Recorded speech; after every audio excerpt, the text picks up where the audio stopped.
Қазір Ақтөбенің өзінде арзаншап көп ашылып кетті. Жаңғыз ыдыстарымыз кәжекей, шапанның қысқа түрі, бомбер шықты енді. Неше түрін ойлап тауып жатыр. Неше түрін тойға деген енді зат деген невозможно көп. Арзаншаптар вообще көп. Ақтөбеде қазір Ақтөбенікі толып кетті. Вагонмен зат түсіп жатыр.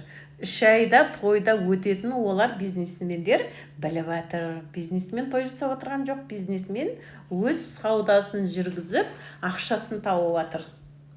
Бұл бәсеке бізде қалмайды. Себебі 3 ай бойы той көп. Ресторандардың бәрі бос емес. Бос емес.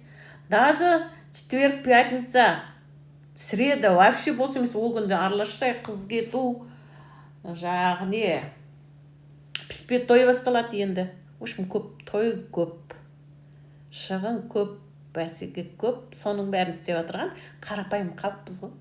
Қарапайым халықтар күшті алып жатыр бәрін. Вот. Шығын ба? Шығын. Бәсеке ма? Бәсеке.